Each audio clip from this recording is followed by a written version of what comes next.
వీడియోలో కానీ వీడియోలో కనిపిస్తుంది హేట్ మెన్ అంటే మీతో పాటు మెన్ ఉంటారు కదా, అసలు సో ఎవరో ఒకళ్ళు మీతో ఇది పాటు జస్ట్ నేను ఫెమినిస్ట్ అన్న పబ్లిక్ టాక్ వల్ల మీకు వచ్చిన క్వశ్చన్ కానీ మీరు నిజంగా నా వీడియోలు చేస్తే మీకు ఈ క్వశ్చన్ రాదు. నేనంటుంది కూడా ఇప్పుడు నాకు తెలుసు మీతో ఇంతకుముందు మనం మూవీ ఇంటర్వ్యూలు చేసాం, ట్రావెల్ అయ్యి నాకేంటి, సో గాయత్రి గారు ఏంటి అని నాకు తెలుసు. బట్ మీ వీడియోస్ కొన్ని చూసి చూడడం, ఎందుకంటే ఇప్పుడు రీల్స్ అనేది ఒకటే, 1 minute కూడా ఇప్పుడు చూడట్లేదు, ఇలా స్క్రోల్ చేసేస్తున్నారు అండ్ డిసైడ్ చేసేస్తున్నారు క్యారెక్టర్ని. సో ఒక్కొక్కటి అలా అనిపించేటప్పుడు ఆడియన్స్ అలా అనుకోవచ్చు కదా అంటున్నాను. ఆడియన్స్ అనుకోవడం వంద అనుకుంటారు, మనం చేసేది మనం చేస్తాం.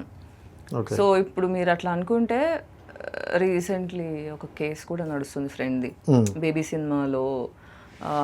బేబీ సినిమా తెలుసు కదా, ఆ సినిమా నా ఫ్రెండ్ సినిమాని కాపీ కొట్టి చేశారు. సో ఆ ప్రాసెస్లో ఏంటంటే ఐ వాజ్ దేర్, దాని గురించి చాలా ఫైట్ చేశారు కదా. So I'm the only person who first నా అంతలో నేను Shirin I will stand for you. నీ కష్టం జెన్యూన్, నీ కష్టం ఆనెస్టీ ఉంది, నాకు తెలుసు, నేను ఇన్వాల్వ్ అయి ఉన్నాను కాబట్టి ఎవరు ఏమనుకుంటారు, నాకేమైనా ప్రాబ్లం వస్తుందా, నాకేమైనా బ్యాక్లాష్ వస్తుందా, నేను ఏమైనా ఛాన్సెస్ కోల్పోతాను, ఇవేం పట్టించుకోదలుచుకోలేను. I will stand for your justice అని నేను నిల్చున్నాను, కోర్టులకు తిరిగాను, తన కోసం వీడియోలు చేసి పెట్టాను. ఇవన్నీ నేను డబ్బులు ఇస్తేనో లేకపోతే ఫెమినిస్ట్గానో చేయట్లేదు.